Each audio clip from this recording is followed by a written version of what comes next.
Bienvenue à vous ici au Between Village pour cette 8e édition des Journées internationales consacrées aux maladies rares. Merci à vous d'être aussi en ligne pour le replay de cette table ronde dont la thématique est activité physique, sport et handicap. On va voir si il y a des différences, quel est le lien entre toutes ces appellations ou ce qu'on entend par là. À mes côtés, je commence par vous, Léa Tran, vous êtes médecin pédiatre. Tout à fait. Et j'allais dire militante, c'est marrant, et aussi engagée au sein de Plémara. Tout à fait, oui. Plémara, la plateforme lilloise d'études des maladies rares. On aime bien mettre des sous-titres. À vos côtés, Michael. Bonjour. Michael. Strobeck Michael. Strobeck. Voilà, Strobeck, c'est ça. MS, coach, parce que vous êtes aussi prestataire pour Plémara. On va parler de rééducation physique adaptée, ou pas d'ailleurs, hein, de toute façon, on fait avec qui on est, hein, c'est ça effectivement. Merci beaucoup, Michael, vous allez nous parler de tout ça. À vos côtés, une porteuse de micro olympique. Ça vous va, Sophie? Oh, c'est prétentieux, mais, c'est pas prétentieux. Vous êtes une championne olympique. Le stade Vélodrome de Roubaix, votre deuxième maison. Alors, le STAB est ma deuxième maison, mais je ne suis pas championne olympique. Non, c'est bien, mais vous qualifiez, on va parler de votre parcours olympique en tandem, et vous porterez la flamme cet été. Ça, c'est vrai. À Valenciennes, le Marseille. Voilà.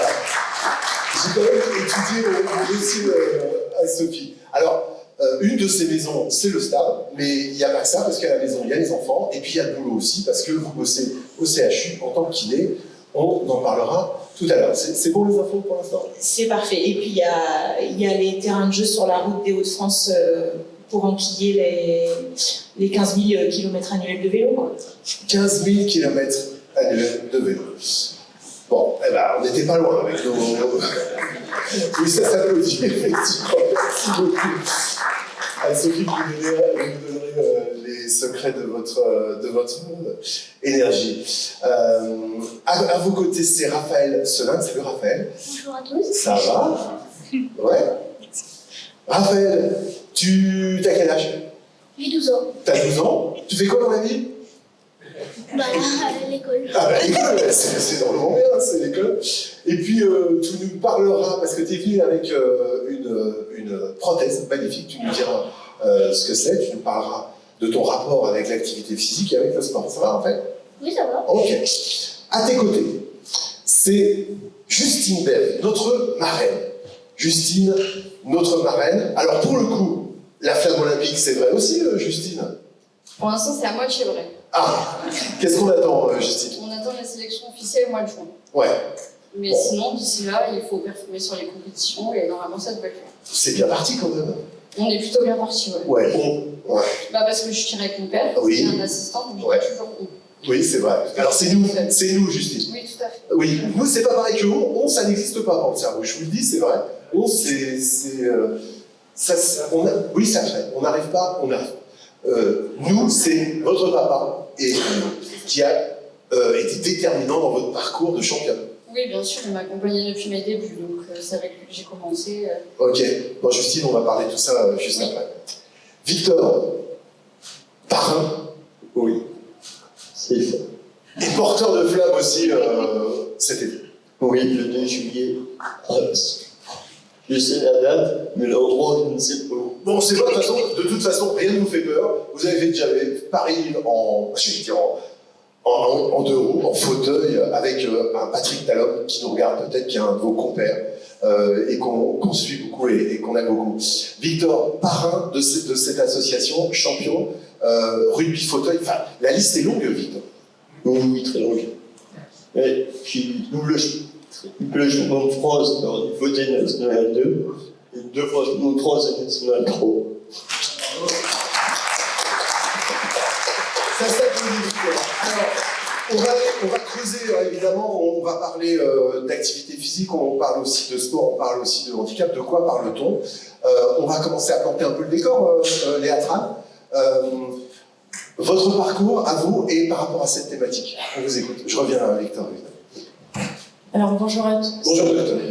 Donc moi je suis Léa Tran, pédiatre spécialisée en gastro-entérologie et je travaille au sein du service du professeur Gautran depuis 1 an à Gênes de Flandre. J'ai fait 3 ans de thèse de sciences thèse d'université à Toplin par an et je suis ravie d'intervenir aujourd'hui au nom de Plémara en tant que référent médical.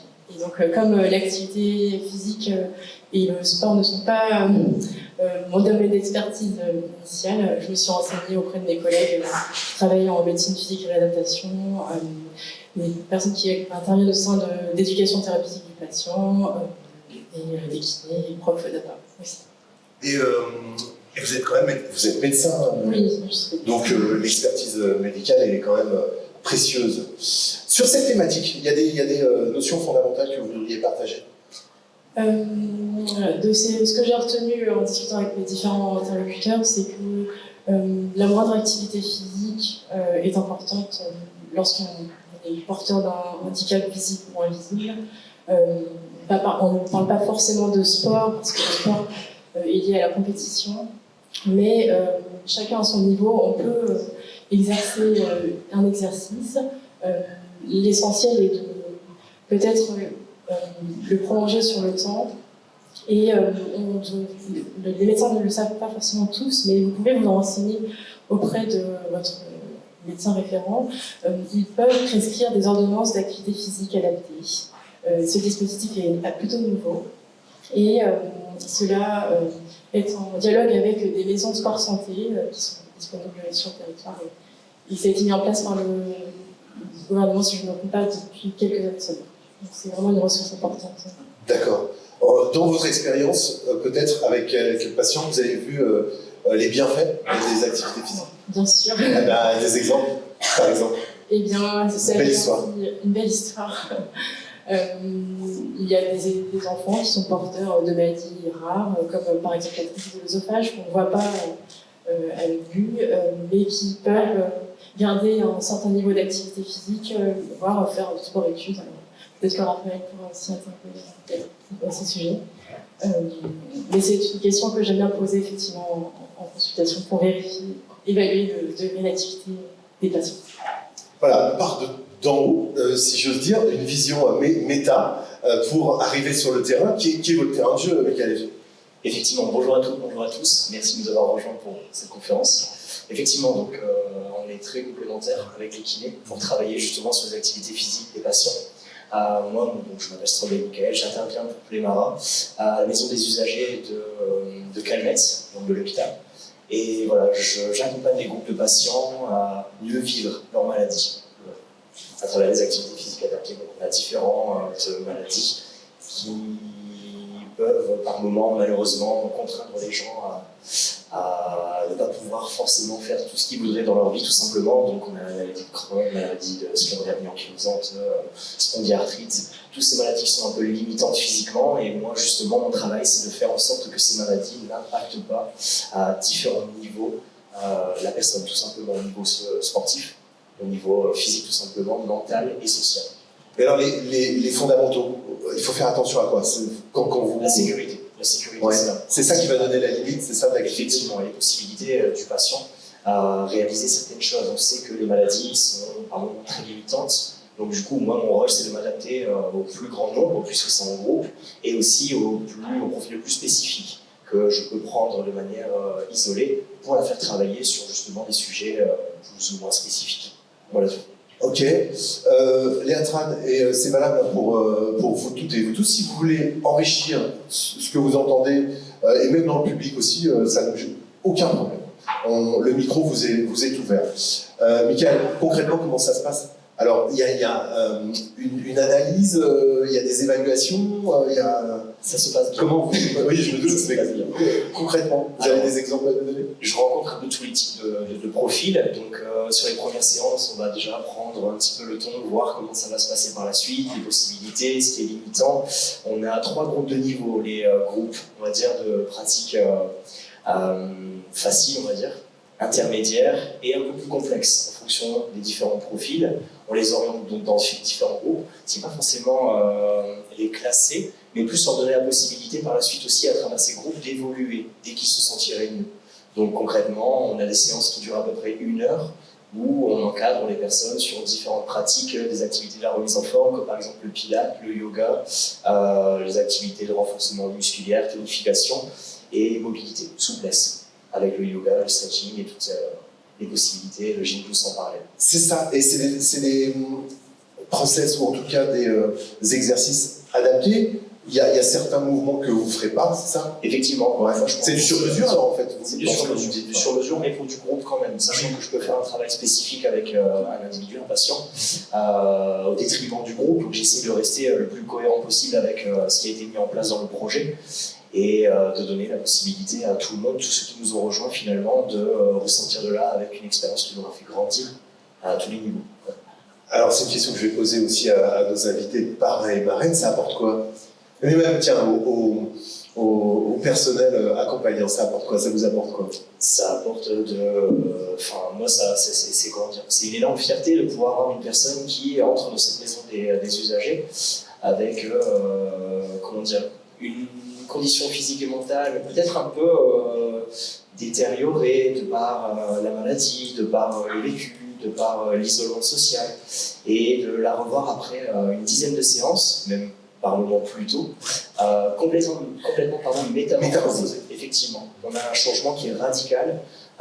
Pour le coup, les personnes sont impliquées, bien évidemment, aux différents niveaux que je vous ai évoqués tout à l'heure. Donc, on a l'aspect physique, mental et social, qui n'est absolument pas négligé pour le coup, puisque les personnes se retrouvent en groupe, par moments isolées chez elles, elles retrouvent la convivialité de partager des activités en groupe, tout simplement, et ce, dans la bonne humeur. Des activités qui se déroulent voilà, dans la joie, dans l'envie. Dans ce que j'entends, Michael, ça veut dire que le fait d'être mieux dans son corps va faire qu'on va être mieux dans la vie et dans ses relations aux autres. Bien sûr, je pense que le sport a une part importante, effectivement, dans les différentes catégories que je vous ai évoquées, sociales, physiques et mentales. Et on a un aspect voilà, positif sur ça, tout simplement. Ouais, vous avez vu des transformations, vous l'avez dit, vous avez des exemples? Oui, alors j'ai une dame qui s'appelle Alima, que je salue au passage, et qui était un peu dans ce profil isolé, très peu d'activité physique, très peu de relations sociales, une personne qui était chez elle, qui se négligeait un petit peu aussi, malheureusement qui n'allait plus au coiffeur, qui se laissait aller, comme on va dire, et qui au fur et à mesure des séances a évolué. On l'a vu passer la porte de cette maison des usagers avec un grand sourire, et à ce moment-là, on a vu que quelque chose avait changé, on a vu qu'il y avait eu un déclic. Et c'est à partir de ce moment-là où elle a retrouvé, on va dire, le goût à la vie. Elle a recréé des relations avec ses voisins, avec ses proches. Elle avait choisi de prendre de la distance tout simplement par directement un peu la honte. Alors c'est terme, hein, c'est pas moi qui pose la chose, mais une personne qui était vraiment isolée et qui a retrouvé le goût à la vie. Et moi, c'est ce qui fait ma fierté finalement, pouvoir apporter quelque chose de bénéfique à toutes ces personnes qui en ont besoin, tout simplement. Merci Michael, vous n'hésiterez pas à revenir pour d'autres témoignages. À votre droite, vous connaissiez Anne-Sophie? Non, pas du tout. Je suis enchanté de la rencontrer. Elle bosse au CHU aussi. Effectivement. Ouais. Non, mais c'est grand. Oui, c'est grand, c'est ce que je me suis rendu compte, c'est super grand. Il faut sortir du CHU pour se rencontrer, Anne-Sophie. Anne-Sophie, ça vous parle de tout ce qu'on entend jusqu'à maintenant? Complètement. Alors moi j'ai la double casquette. Je Oui. suis kiné de formation, c'est un métier passion, c'est bien plus qu'un métier, c'est une vocation pour moi, et travailler en milieu hospitalier, ça a toujours été ma volonté. Donc en tant que kiné, bien sûr, tout ce que disent Michael et Léa, ça résonne. Et après, effectivement, j'ai aussi cette casquette de sportif de haut niveau. Moi, pour ma part, le sport m'a pas aidé à ce qu'on appelle faire ma résilience. Moi, je suis née déficiente visuelle avec une cataracte congénitale et un glaucome, et j'ai perdu complètement la vue, j'avais 20 ans. Mais en amont de ma cécité, même avec la déficience visuelle, j'ai toujours fait énormément de sport. Le sport a toujours été pour moi une béquille. Ça m'a toujours permis de canaliser une nervosité un peu trop importante. Ça m'a toujours permis d'exorciser les multiples agressions qu'on peut subir quand on a un handicap, dans le monde du travail, dans la vie sociale. Ça a toujours été un réel exutoire pour moi. Donc je me suis illustrée en escalade quand j'étais ado, parce que mes parents s'étaient battus pour que j'aille à l'école dans l'école classique, et puis à l'époque, c'était pas la règle du tout. Et ce schéma a été, enfin voilà, on n'a pas pu le prolonger au lycée parce que, voilà, dans les Hauts-de-France, il n'y avait pas de braille pour moi, il n'y avait pas encore d'aménagement possible au niveau du poste de travail au lycée, et tout ça a pris fin et j'ai dû partir à Paris dans une institut spécialisé pour passer un bac général et être intégrée à Paris. C'est vraiment l'Île-de-France qui m'a permis de pouvoir être lycéenne et passer mon bac S et après bifurquer sur kiné. Ça a été compliqué pour moi cette période, j'avais 14 ans, je suis partie loin de ma famille, loin de mes amis, et je me suis mise à fond dans l'escalade. Et sans cette escalade, 4 fois par semaine, avec 1 fois par semaine à Fontainebleau, en milieu naturel, les compètes UNSS, tout ça, je pense que j'aurais pas réussi à traverser cette épreuve. Ensuite, j'ai fait beaucoup d'athlétisme en handisport, dans un club labellisé handisport à Villeneuve-d'Ascq. Parce que quand on ne voit pas, on peut courir, on est relié à une corde, à un guide, plutôt qu'à une corde, on est relié à un guide via une corde qu'on tient dans la main. Et donc je me suis mise à courir, j'étais multiple championne de France en demi-fond, et puis je faisais beaucoup de 5 et 10 km dans la région. Et puis depuis 3 ans, c'est le paracyclisme qui s'est ouvert à moi. Et là c'est pareil, donc maintenant pour faire du vélo quand on ne voit pas du tout, quand on voit mal d'ailleurs et qu'on n'est pas capable de faire du vélo seul, on utilise ce qu'on appelle un tandem, donc un vélo biplace. Donc j'ai ma pilote à l'avant et moi je suis à l'arrière. Donc ça fait plus de 2 ans et demi que je suis en équipe de France de paracyclisme, que je participe à des compétitions internationales et qu'on évolue à la fois sur piste, comme vous le disiez, au Vélodrome de Roubaix, et sur route, voilà, sur le parcours international. Et là, je pars à Rio dans 1 semaine pour les championnats du monde sur piste. Voilà, j'ai eu la chance d'obtenir plusieurs médailles internationales en 2022-2023. Et puis l'apogée de tout ça, ça va être les Jeux fin août et début septembre à Paris. Et je suis très heureuse que ça se passe en France. Je suis très heureuse qu'on puisse bénéficier d'une couverture médiatique qui va être inédite. Les choses évoluent, il y a encore du boulot, mais les choses évoluent dans le bon sens. Et le message, c'est que moi, j'ai pas d'handicap physique, j'ai un handicap sensoriel, mais j'ai toutes mes facultés motrices et physiques. Mais qu'on ait un handicap physique ou sensoriel, le sport est une nécessité, nous permet aussi de s'insérer, et c'est une réelle richesse pour moi et un essentiel pour ma vie. Merci. C'est beau. Alors, la flamme olympique, ça doit être symboliquement, ça doit être quelque chose, ça. Carrément. Carrément, c'est trop bien. C'est la mairie de Valenciennes qui m'avait contactée, puisqu'il faut savoir très concrètement que les communes doivent payer si elles veulent accueillir la flamme, qu'elle soit olympique ou paralympique chez elles. Donc la flamme para-olympique, elle sera allumée en Angleterre et elle passera par les Hauts-de-France et elle arrivera à la Concorde pour une cérémonie d'ouverture le 28 août. Et donc on m'a proposé, et puis j'ai été sélectionnée par le comité para-olympique. Ouais, ça va être un moment énorme. Je crois que ça sera unique. Alors je vais pas courir les 200 mètres toute seule avec la flamme, donc voilà, je serai accompagnée. C'est Élise du vélo qui sera devant avec vous? C'est Élise du vélo probablement qui sera là. Et puis moi j'ai ma première épreuve au Vélodrome national de Saint-Quentin le 29 août. Donc après avoir eu le bonheur de porter cette flamme, on va vite se concentrer pour les Jeux, mais ça va être un moment inoubliable et une grande fierté, clairement. Merci Anne-Sophie. Avant de passer la parole, oui, si vous voulez applaudir, vous pouvez bien évidemment. Ça me mais le truc, c'est que vu les parcours, on ne va pas arrêter d'applaudir tout le temps. Mais c'est tant mieux comme ça. Anne-Sophie, retour ici, je dirais, dans notre terrain des Hauts-de-France. Qu'est-ce que vous dites sur cette thématique de ce que ça vous a apporté? Vous êtes électrique. On a parlé de la vie de famille, on a parlé de votre vie professionnelle, de la vie sportive. Heureusement que les journées font que 24 heures. Comment vous dormez la nuit de temps en temps ou pas? Ouais, je dors parce que sinon mon entraîneur râle parce que je récupère pas assez. Les watts sont pas là le lendemain sur le vélo. Comment je fais? Eh bien, il n'y a pas de secret. Pour ceux qui veulent se lancer, qui hésitent à franchir le cap, alors le cap du handicap en l'occurrence, ça vous a jamais posé de problème de vous poser la question de dire j'y vais ou j'y vais pas, vous y allez? C'est quoi? Qu'est-ce que vous dites? Moi, je dis que globalement, quand on a des épreuves dans la vie, aussi compliquées soient-elles, il n'y a pas 36 solutions, le choix est assez binaire. Moi, quand j'ai perdu la vue complètement, tout me paraissait infaisable, même manger, en fait c'est trop compliqué de manger parce qu'on voit pas ce qu'on mange et puis amener la fourchette à la bouche, ça use et tout est une épreuve et en fait je pense qu'on n'est pas conscient des ressources qu'on a. Je pense qu'on est capable de soulever des montagnes quand on le veut et je pense que le choix il est assez binaire, c'est soit on peut rester vivoter puis rester un peu à le broyer du noir dans son malheur, où on essaye de se remonter les manches et de vivre la vie qu'on a envie de vivre en passant ça. Après, il ne faut pas se le mentir. Je pense que pour bien vivre avec un handicap, il faut deux choses. Financièrement, ça coûte cher. Donc, il faut être accompagné. Et deuxièmement, il faut avoir un entourage béton. Parce que je dis toujours que je suis autonome, mais je ne suis pas indépendante. Donc, j'ai la chance d'avoir un mari qui est non seulement soutenant, mais aidant dans le projet sportif, qui s'improvise mécano, soigneur, prépa mentale, tout ce que vous voulez. J'ai la chance d'avoir des deux fils qui me soutiennent, j'ai des amis, des collègues, en or également, et donc je pense qu'il faut être accompagné pour tout ça. Par ailleurs, par rapport au travail, moi ça a été compliqué pour moi de rentrer au CHU. Le CHU a mis du temps à me faire confiance. Maintenant, les choses sont faites, fort de mon expérience de 12 ans en périphérie, dans les hôpitaux périphériques, mais il ne faut pas se le cacher, le handicap fait peur. Et moi, je suis très heureuse d'être là aujourd'hui parce que je pense que la méconnaissance fait peur. Il y a beaucoup de réactions pas adaptées qui sont dues à de la méconnaissance.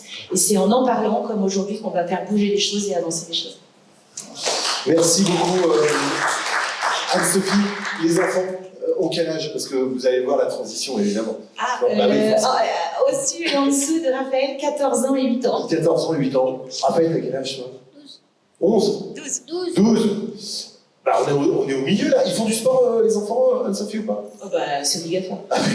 Non, je pense que c'est important. Après, j'ai cette casquette-là aussi d'ambassadrice pour plusieurs partenaires de promouvoir le sport santé. Et quand je vais dans des écoles, c'est vraiment quelque chose que je m'attelle à faire. C'est important que les enfants aient une activité sportive périscolaire pour plein de choses, pour leur morale, pour leurs os, pour leur santé. Donc ça, c'est vraiment un message qu'on passe. La VMA des enfants, en 20 ans de temps, elle s'est effondrée. VMA. La vitesse moyenne aérobie. En fait, on sait que les capacités, en gros, physiques des enfants se sont vraiment altérées au fil des années. La sédentarité fait beaucoup de mal, le grignotage également. Et donc, c'est important d'amener les enfants à l'activité physique parce que ça fera des adultes en bonne santé et on souffrira moins des maladies chroniques. Donc, c'est hyper important. Docteur, vous confirmez? Oui, tout à fait. La lutte contre la sédentarité est vraiment un enjeu de santé publique majeur et cela touche les enfants mais aussi les adultes parce qu'on pratique tous pas suffisamment d'activité physique en général et les bienfaits de l'activité physique sont bien connus, le plaisir, les hormones plaisir, on a un meilleur sommeil, on peut aussi avoir moins de stress et donc on prend moins de médicaments au quotidien. Et effectivement, pendant la période de croissance, c'est absolument essentiel de maintenir cette activité au minimum le plus possible, pas forcément en intensité, mais au moins en fréquence, plusieurs fois dans la semaine. Raphaël, comment vont tes hormones? Normalement bien. Ouais, ça parle à tout ce que tu entends depuis le début. Oui. Ouais. Tu te présentes, Raphaël, donc 12 ans, t'es à l'école, c'est ça? C'est ça. Comment t'es venu au sport? Parce que quand j'étais jeune, j'avais envie... Colle bien le micro. Quand j'étais jeune, j'avais envie de faire la course à pied et puis du vélo. Ouais. Et alors, c'est ce que tu fais? Oui, c'est ce que je fais. Ouais. J'ai du triathlon. Comment tu nous expliques un peu comment ça se passe, comment tu as commencé? J'ai commencé dans un petit club près de l'Inde. Puis après, j'ai été dans un autre club. Pose bien le micro qu'on t'entende bien sur le menton. Tu le poses sur le menton, voilà, comme ça. Près de Saint-Omer. Voilà, super, on t'entend bien. Et qu'est-ce que ça t'apporte? Au début, ça ne devait pas être facile. Si, comment ça s'est passé l'histoire? J'ai essayé de m'adapter. Comment t'as fait? Au début, comment tu faisais? Je faisais un peu comme tout le monde. Ouais, voilà, c'est ça. Ouais. Et alors, en quoi c'était compliqué? Je dis pas que ça a été compliqué, mais ça n'a pas été facile non plus. Non, ouais. Et alors aujourd'hui, c'est quoi ta journée type? Tu t'entraînes? Qu'est-ce que tu... comment ça se passe une journée quand tu vas faire du sport?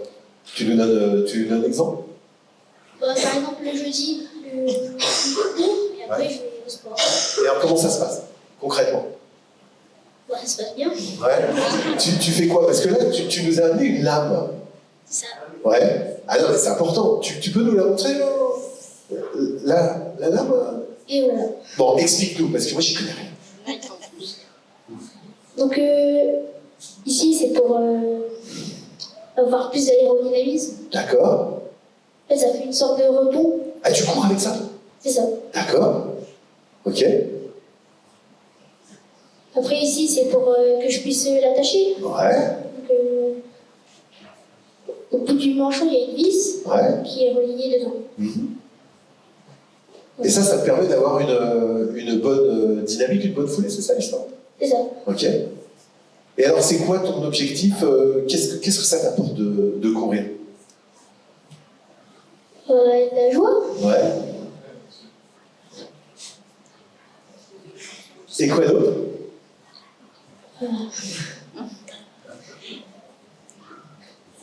Pouvoir faire du sport comme tout le monde. Ouais, tu dis quoi? Tu dis quoi? Je sais. Peut-être de pouvoir faire du sport comme tout le monde. Ouais, faire du sport comme tout le monde, exactement. Quand tes copains et tes copines te voient courir, ils se disent quoi? Ils viennent te soutenir? Comment ça se passe? Ils me soutiennent et des fois ils me demandent comment je fais. Bah ouais. Et alors, comment tu fais? Moi je cours. C'est ça, tout simplement. En fait, tu te poses pas de questions, en fait. Bah non.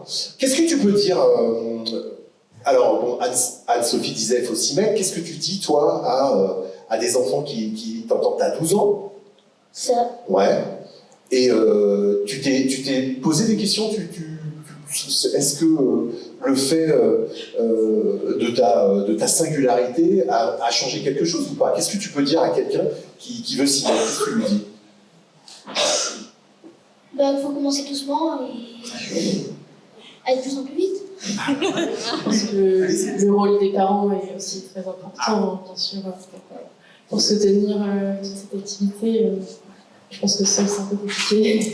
Et il est où le papa que j'ai eu au télé? Ah, c'est là. D'accord. Vous avez quelque chose à ajouter ou pas? Alors venez, venez. On va se mettre ici. Venez là. Hop là. Mettez-vous ici. Allez, maman. Sur le menton, maman. Hein. Ce que Raphaël n'a pas dit, c'est qu'il pratique non seulement le triathlon en club, mais il fait aussi le triathlon. Oui, c'est ce qu'on a. Mais il fait aussi la section sportive au collège. Donc il est sport-études. Alors, c'est pas considéré comme du sport-études, mais c'est sûr qu'au sein de ces heures de collège sont réintégrées des heures de triathlon. Donc ça démultiplie en fait sa pratique sportive, puisqu'il fait effectivement pendant le collège ses heures de PS comme tout élève. Il fait sa section sportive où là tu rajoutes, on va dire 3 heures de sport dans la semaine. Et ensuite il y a le club où, alors c'est le soir, le mercredi et le samedi. Là il y a la natation, il y a 2 séances de natation par semaine, 2 fois 1 heure passée de natation. Ça nage, je ne suis pas. Il y a la course à pied avec le club, et il y a la séance de vélo, où là c'est pareil, ça pédale, ça peut être des sorties de 15 ou 20 km de vélo, ça lui fait pas peur. Donc oui, effectivement, la pratique sportive pour lui c'est quelque chose de très important sur sa semaine, il veut rien rater, il veut tout faire, tout essayer. La fois de l'escalade c'est aussi quelque chose ça a pu lui parler, puisqu'en fait en UNSS il fait aussi l'UNSS au collège, donc il rajoute l'UNSS le mercredi après-midi. Et l'escalade c'est quelque chose que tu apprécies, c'est un sport qui te plaît beaucoup. Donc voilà, après pour répondre à la question de tout à l'heure de comment il est arrivé là, effectivement, c'est un peu les parents, il ne faut pas se mentir, il a commencé le triathlon, tu avais 5 ans, puisqu'en fait il a appris à nager à cet âge, effectivement grâce aux parents, c'est pas lui qui a demandé à apprendre à nager, mais quand il nageait... En même temps vous l'avez jeté dans l'eau. On l'a jeté dans l'eau, mais on voulait qu'il sache nager, Oui, parce que ça faisait très peur en fait, la noyade, notamment avec une prothèse. Nous en tant que parents, c'était notre crainte, c'était qu'il tombe dans l'eau et qu'il ne sache pas... pas forcément nager, mais en tout cas de ne pas se laisser couler. Ça pèse quand même son poids, la prothèse. Et donc nous, on voulait qu'il apprenne à nager très tôt. Et comme il a appris à nager assez vite et assez bien, on va dire, tout le monde nous disait il faut qu'il fasse de la natation. Sauf que Raphaël, ça ne le branchait pas tellement de faire que la natation. Parce qu'il voulait courir, sauter. Donc bon, et de là, en fait, on a trouvé l'amalgame du triathlon où on pouvait tout cumuler, lui faire son plaisir, mais aussi garder cette natation, alors qu'il aime, on va pas dire qu'il aime pas, mais faire des compétitions que de natation, c'était pas forcément son truc, Mais l'avantage aussi, c'est que pour le corps, en fait, tous les professionnels de santé sont unanimes à nous dire que la natation, pour lui, c'est quelque chose de fondamental et d'indispensable, puisqu'il ne faut pas se mentir aussi, la prothèse, elle lui crée toujours un déséquilibre, puisqu'il est toujours en croissance en plus actuellement. Donc la prothèse, elle n'est jamais à la bonne taille. Une fois elle est trop courte, une fois elle est trop haute. Donc si on le laisse en fait de la sorte, si on ne lui impose pas de la natation, ne lui imposait pas en tout cas à une époque la natation, les professionnels de santé avaient peur qu'il se déstabilise d'un côté ou de l'autre et qu'il s'abîme les hanches ou enfin voilà, qu'il ait des lésions à long terme. Donc c'est un suivi qui est quand même très très rapproché. Ça n'a pas dû être facile. On en parlait quand on a préparé cet entretien avec votre mari. Ouais. La mise en place de tout ça, ça a été quand même costaud. Oui, non, ça se fait, effectivement, ça se fait pas tout seul. En plus, comme le disait tout à l'heure très bien Madame Santis, c'est qu'en fait, nous, on est en campagne, pas en région parisienne. Et donc, quand on nous parle, quand je parlais de sport à des clubs, quand il avait effectivement 5 ans et que j'essayais de lui trouver une activité sportive, on parlait de clubs handisport. Je vous défie d'en trouver dans la région. En tout cas, moi, j'en connais pas des clubs handisport. Donc, il fallait faire intégrer notre fils à un club valide où on acceptait de lui faire pratiquer le sport, comme tout à chacun, comme tout valide, sans avoir peur d'un problème de sécurité, parce qu'en fait, c'est souvent ça. On nous met en avant en disant oui, mais la sécurité de votre fils, la sécurité de votre fils. C'est comme tout enfant, de toute façon, s'il se blesse, il se blesse. Il faut partir du principe que s'il y a une chute, il y aura une blessure. Puis il se relèvera. Et il se relèvera. C'est-à-dire, on ne peut pas s'arrêter à tout le temps, on ne peut pas le mettre sous cloche et puis on va attendre de voir ce que ça donnera. Donc ça, c'est sûr que c'est pas évident au départ à mettre en place parce que il y a beaucoup de clubs qui ont des réticences à prendre du handisport. Alors nous, ça reste avec une jambe, mais on connaît aussi des personnes qui sont handicapées du bras. Et on sait très bien que c'est compliqué de faire. Sont les mêmes, en fait, au final. En tout cas, aujourd'hui, le résultat est là. Et j'ai l'impression qu'il est plutôt épanoui, Raphaël. Je pense qu'il est épanoui. Nous, en tant que parents aussi, je pense que ça parlera à certains parents. Raphaël est donc désormais en 5e, ce qu'il n'a pas dit, mais l'année dernière, il a donc eu son entrée au collège, en 6e. Et ça, je pense que pour beaucoup de parents, ça fait peur. Déjà, l'entrée en 6e, tout simplement, ça fait peur. Alors, avec un handicap, ça décuple, parce qu'on se dit comment ça va se passer. Et je pense que grâce au sport, alors je ne sais pas si Raphaël, tu pourras en parler davantage, mais en tout cas, grâce au sport, ça lui a apporté une légitimité, ou en tout cas une assurance, je pense. Une Oui, confiance. ça lui a simplifié l'approche, en fait, avec les autres collégiens. Merci beaucoup, on vous applaudit. Merci beaucoup pour ce témoignage. Tu veux ajouter quelque chose, Raphaël? Non? Bon, t'es heureux? Tout va bien? Oui. Bon, Madame la pédiatre, monsieur, bel exemple de comme quoi ça marche, en fait, c'est ça. Oui, Michael? Oui, on voit par cet exemple que le sport, effectivement, peut être un game changer pour pas mal d'individus, effectivement, du plus jeune au plus âgé, effectivement. Merci beaucoup. Je vois plus ton... Ah, il est là, le micro. Parfait. Justine, notre marraine. Tout ce qu'on a entendu, j'imagine que ça vous parle à... Un peu tout ce qui s'est dit avant, en fait, je me reconnais un peu dans tout. Les handicaps sont un peu différents, que ce soit la part de la maman de Raphaël qui a discuté, je vois mon père dans certaines actions, je vois aussi mes auxiliaires de vie, je vois les personnes qui m'accompagnent au quotidien, parce qu'il y a nous, en tant que personnes handicapées, mais il y a aussi tout le reste à côté. Et ça, c'est hyper important. Ça compte aussi beaucoup, c'est ça? Ça compte beaucoup parce qu'au final, si on est tout seul, on va arriver à faire certaines choses, mais pas tout. Et alors, pour vous, qui vous a montré la voie? C'est votre papa, vous l'avez dit. Et vous avez trouvé un truc, vous l'expliquez, j'ai vu ça en vidéo, comme si c'était un peu magique et naturel. Alors ça demande beaucoup de boulot, mais c'est venu comme ça? Oui, alors en fait, ça s'est fait très naturellement. Vous faites du tir? Oui, je fais du tir à la carabine à 10 et 50 mètres. À quoi? À 10 et 50 mètres. 10 et 50 mètres, ok. Et en fait, tout simplement, mon père était chasseur. Ouais. Aller à la chasse avec mes frères, que moi, forcément, fauteuil, je ne pouvais pas aller dans le champ et tout, c'est un peu compliqué. Ouais. Donc, en fait, tout simplement, il y avait un stand de tir à côté de la maison. Oui. Et j'avais pas d'activité à part aller à l'école. Le mercredi, il fallait que je me trouve quelque chose. Donc, j'ai simplement été essayée. Et depuis que j'ai essayé, j'ai plus jamais arrêté. C'est ça. Voilà. Et aujourd'hui, alors? Et aujourd'hui, maintenant j'étais en pôle France compétition, donc ça veut Oui, dire compétition. Oui. Et alors, les tout début, ça a été. Ah bah, en fait, il n'y a pas vraiment. Enfin, si, il y a eu un début forcément, mais dès la première année, on m'a envoyé en compétition, on m'a envoyé championnat de France, etc.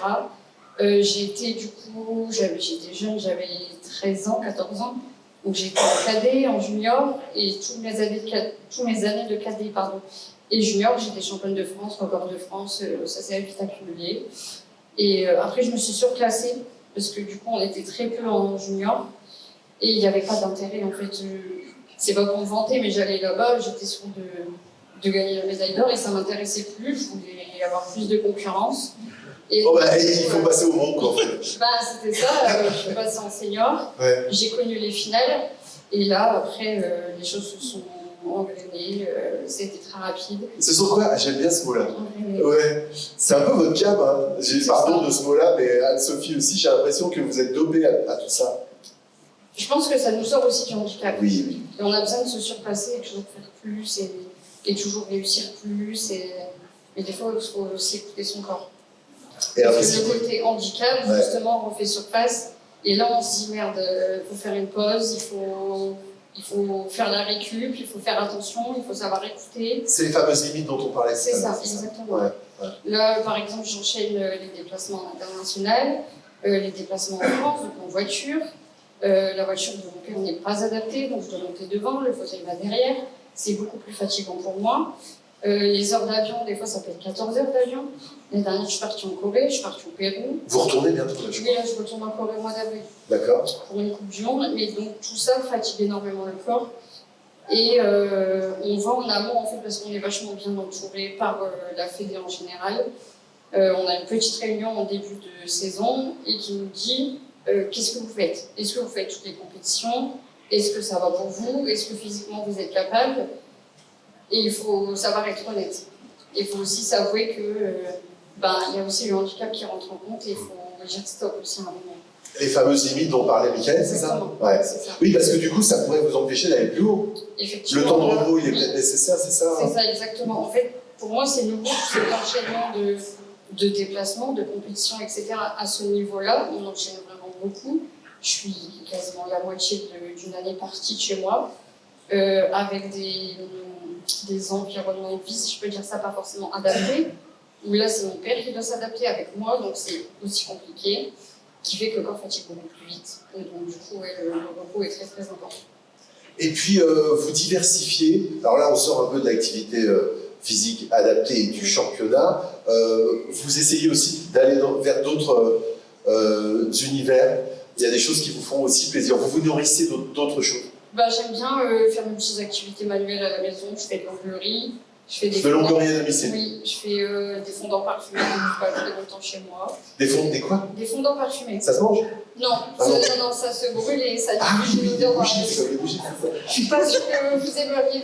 Oui, non, par contre, il y a un truc qui me fait flipper chez vous, j'ai vu ça en reportage. Vous avez un nouvel animal de compagnie qui n'est pas ici. Vous êtes au courant du boa ou pas?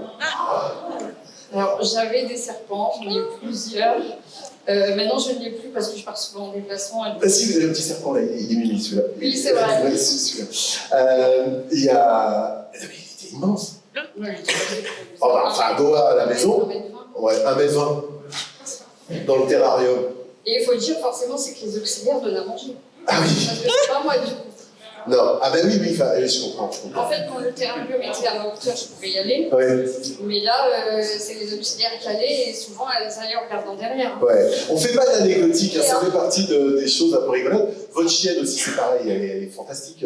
Ah, maintenant, c'est une grosse patate, si je peux dire ça comme ça. Une honnêtement. grosse patate. Oui, c'est Madame Canapé, Madame Je viens, je Eh ben oui, mais tout ça, c'est une organisation parce que vous pouvez pas l'emmener en Non. Corée Non, pour non, le elle sport. a une nounou, elle C'est passe ça. tout le temps là-bas, C'est ça, ça se c'est super ça, bien. c'est ça. Alors, pour ceux qui veulent s'y mettre, c'est pareil, c'est toujours la même question. On parle d'activité physique adaptée. Vous, c'est plutôt la compète, on l'a compris, Justine. Vous êtes la marraine de Plémara. Allez, avant d'écouter Victor, un sentiment que vous vouliez passer, un message essentiel, ce serait quoi? C'est pas parce qu'on a un handicap qu'on doit se réduire à ça. On est quand même capable de faire des choses, des fois peut-être même plus haut que ce qu'on pourrait croire, parce que je me serais jamais dit il y a 10 ans que je m'en vais par un autre club dans quelques mois. Voilà. Merci. Merci beaucoup. Victor, tout ce que tu as entendu aussi, ça doit, j'imagine, résonner fort en tant que champion. Tu es champion. Oui, ça me touche à prendre que c'était lié, et ça vient du cœur.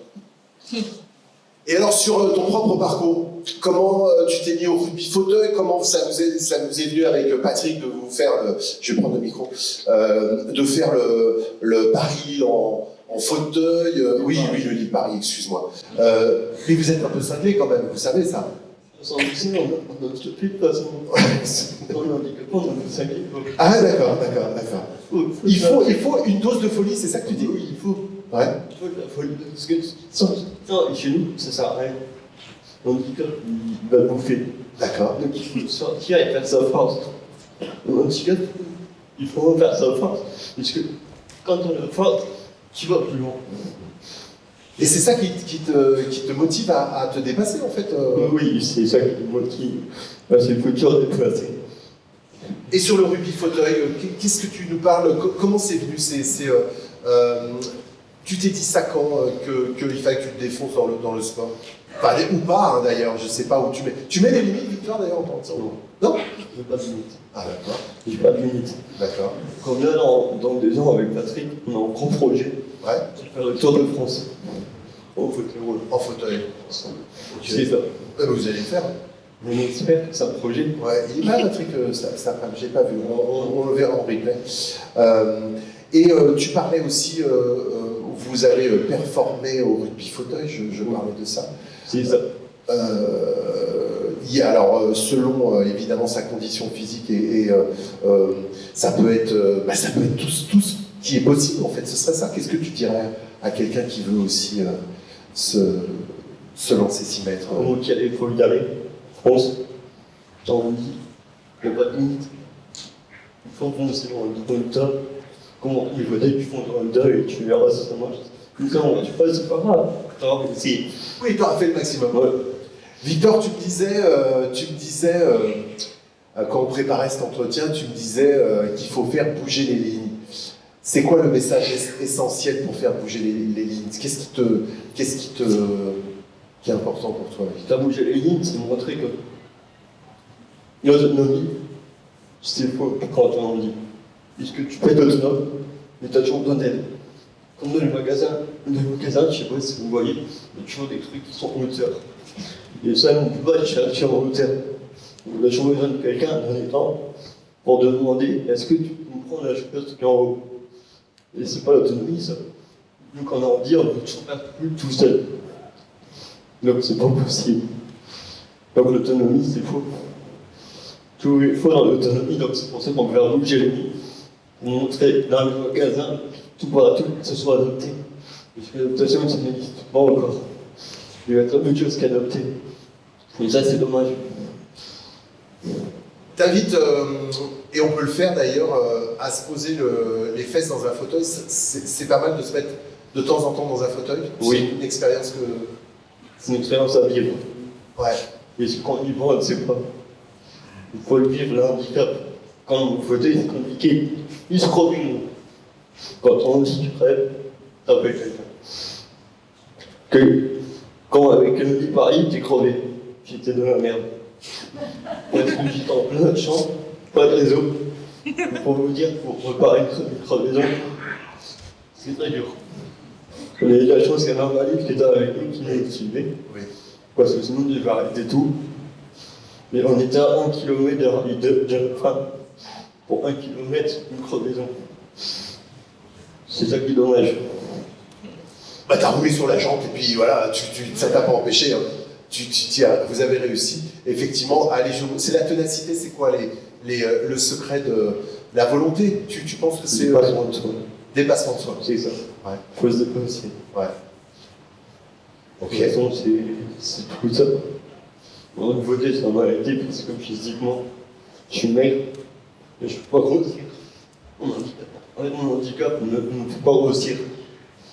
Donc je vais toujours rester avec mes os et tout. Donc si je tombe, je me casse un os.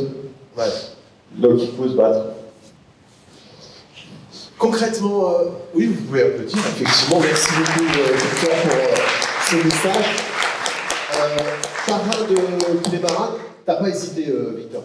Enfin, non, il faut pas hésiter, il faut accepter, parce que ça fait bouger les lignes, comme vous voyez. Ouais. Comme j'ai dit avec vous. Là, il y a plein de monde qui est là, ça va faire bouger les lignes. Et c'est le but. C'est le but. Merci. Faut en parler. Ben ouais, on est là pour ça, et effectivement, ce sera aussi l'objet. Oui, tu disais, Justine.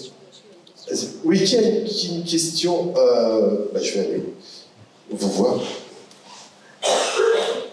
Vous vous présentez, vous donnez votre prénom et bien votre prénom, ouais. Je vous écoute. Florent Chaléard, moi je suis comme vous handicapé, c'est invisible. Aujourd'hui, on est d'abord des personnes avec un H, comme être humain ou homme, l'espèce. J'ai 33 ans, je viens d'apprendre qu'avant d'être handicapé, j'étais d'abord un être humain. J'ai fait un parcours en réhabilitation psychosociale où on nous apprend, comme disait notre professeur en APA, qu'on ne fait pas du sport mais de l'APA. Ce n'est que des mots, mais les mots font peur. La maladie fait peur, mais la maladie est une force. On l'a par les exemples devant nous. On apprend à nous développer. Et là, dernièrement, je sors de 1 mois et demi d'hôpital psychiatrique où on nous obligeait à faire des activités culturelles. Le sport est une activité culturelle. Je ne vais pas me lancer dans l'explication parce que ça va être très long, mais quand on voit les exemples qu'on a là, ça donne envie. Et aujourd'hui, on a des experts de la vie. Parce que, comme on dit, moi je fais partie d'une association qui fait de la recherche scientifique et citoyenne autour du handicap et de la vulnérabilité. Et jamais rien sans nous, toujours. C'est un acronyme anglais que je n'arrive jamais à retenir. C'est de jamais faire pour nous sans nous. Et on a inventé un mot qui s'appelle la capacité. C'est pas parce qu'on est défaillant qu'on peut pas gagner. Et aujourd'hui, on fait de la recherche en sciences humaines et sociales. On fait pas du sport, mais on fait bouger les lignes. Et les lignes aujourd'hui, la vie, qu'on soit ordinaire ou extraordinaire comme des handicapés. Je suis désolé de vous catégoriser, mais on est pareil. Moi, souvent, quand je vous vois, je dis « oh les pauvres », parce qu'on le voit. Moi, aujourd'hui, multilis, strabisme, j'ai été sourd jusqu'à 5 ans, syndrome de Klaus, dépressif chronique, et j'arrête la liste ici, sinon je suis pas compétiteur. Et quand je vous vois vous, je me dis « voilà, on a la force de la vie, on a des phénomènes devant nous. » Moi, aujourd'hui, malheureusement, physiquement, j'ai des douleurs chroniques, donc j'arrête le sport, j'en faisais 20 heures par semaine quand j'étais jeune. Je suis pas très vieux, pardon. Mais aujourd'hui, grâce à la psychiatrie, j'ai découvert l'hydrothérapie. J'ai découvert qu'on appelait plus la piscine, mais balnéothérapie. Dans le monde du soin, ça s'appelle de la balnéo. Je joue sur les mots, mais voilà. Et aujourd'hui, l'accès à l'autonomie et l'accès aux soins ou l'accès au sport, il y a 2 vitesses, comme disait, je crois, la maman du petit jeune homme là. Aujourd'hui, le soin, qu'on soit en ville ou en campagne, moi mes parents ils ont fait 15 000 km, voire plus pour arriver à me soigner, parce qu'ils avaient l'argent. Aujourd'hui, il y a des parents qui n'ont pas l'argent, qui ne peuvent pas soigner leurs enfants. Et heureusement qu'on a un système en France, et heureusement qu'on a les 4 exemples devant nous, qui sont les sportifs de haut niveau, qui démontrent qu'on n'est pas moins fort, qu'on est aussi fort, qu'on est différent et hyper compétent. Moi j'ai 33 ans, je reprends des études pour devenir patient ressources en santé mentale et en maladie rare. C'est des nouveaux métiers, mais aujourd'hui on demande aux personnes concernées de déployer des nouvelles forces et des nouvelles compétences. Merci beaucoup. C'était pas une question, mais c'était applaudi. Merci beaucoup de ce beau témoignage. Merci à vous. Bon, c'était pas prévu les questions du public. On est parfait dans le timing. On a eu quelques minutes de retard. On a commencé avec 10 minutes de retard. On est parfait dans le timing. Est-ce que quelqu'un veut apporter, Bertrand, une contribution? Non, on entend vraiment de très belles choses. Est-ce que sur le plateau, vous voulez ajouter quelque chose, les uns, les autres, dans le public? Professeur Achula, non. il y a beaucoup de choses qui se sont dites. Hein. Effectivement. Allez-y. Il faut quand même qu'on précise, parce qu'on ne l'a pas dit avec Raphaël, c'est que la lame qu'il possède aujourd'hui lui est fournie gracieusement par une association qui s'appelle Lame de Joie, sans qui Raphaël n'aurait pas de lame aujourd'hui, parce que ça coûte très cher. C'est plusieurs milliers d'euros une lame. Et donc c'est une association qui fournit, en fait, qui est basée ici dans le Pas-de-Calais, elle est basée à Berck. Elle a été créée par un chirurgien de Berck et un ami à lui, donc c'est Monsieur Lamblin et le docteur Charlaté. Et ils mettent à disposition aux enfants une lame de prêt. Donc en fait, elle nous est prêtée et elle sera rendue quand elle ne sera plus à sa taille. Et à l'âge adulte, l'association permet aux adultes d'obtenir leur lame définitive. Donc pour nous, c'est quand même important de le préciser, puisque en fait, c'est grâce à ça qu'il peut courir. Il pourrait courir avec sa prothèse habituelle, hein, mais en fait, elle est très fixe. Donc c'est pas du tout pratique. Merci beaucoup pour ce témoignage. Un mot de conclusion, peut-être les uns les autres. Docteur Léa, en un mot de conclusion. Je pense qu'à l'aube des Jeux Olympiques de cette année, il y aura probablement plus d'inclusion pour le handicap et le parasport, donc c'est une très bonne nouvelle. Quelques petits points pratiques pour les personnes qui souhaiteraient se lancer dans le parasport. Oui. Il y a des ressources vraiment faciles à retenir, comme Trouve ton parasport. C'est un site où on peut choisir en fonction de son handicap les sports adaptés. Trouve ton parasport. Trouve ton parasport. Il y a aussi des handi-guides sur un site sur .fr. Il y a aussi des ressources sur l'île comme le LUC, Lille Université Club, qui organise des séances d'appât au swing de je crois. Ok, Mickaël, un mot de tour de table. Le mot de fin de table, il va pour les athlètes, effectivement. Je pense que vous pouvez être fiers de ce que vous avez accompli jusque maintenant. C'est extraordinaire d'avoir une telle motivation, une telle persévérance vis-à-vis de toutes les difficultés que la vie vous impose. Je vous souhaite le meilleur, sincèrement. Que vous rameniez beaucoup de médailles et que vous continuez à vous épanouir dans ce que vous faites. Vous êtes de belles personnes. Continuez. Merci beaucoup. Anne-Sophie. Moi, je pense que des moments comme on vient de vivre, c'est ça qui va faire bouger les lignes. Et c'est super important d'en parler et signaler qu'il existe un club d'athlètes à Villeneuve-d'Ascq avec un label handisport où vraiment il y a des ressources humaines vraiment très importantes et ils prennent en charge des handicaps sensoriels et des handicaps physiques. Donc voilà, pas hésiter non plus à envoyer sur ce club si nécessaire. Merci, Anne-Sophie. Après, un petit mot pour la fin. Faut croire aux rêves.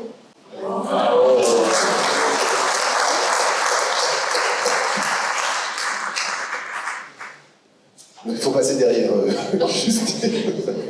Moi, je dirais que il faut tous aller faire du sport, handicap ou pas handicap, que ça libère, que ça défoule et que ça peut apporter des moments magnifiques. Merci beaucoup, Justine. Merci beaucoup. Faire du sport ou d'activité physique. Victor, ton mot de la fin à toi.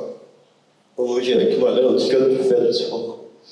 Le sport, ça va soulager. Et c'est tout. Ça t'apporte quoi, toi? Moi, ça m'apporte de la joie, s'amuser, être comme tout le monde. C'est être comme tout le monde et quand on a une valide ou handicap, quand on est dans le fauteuil, on est tous pareils. Mais c'est tout.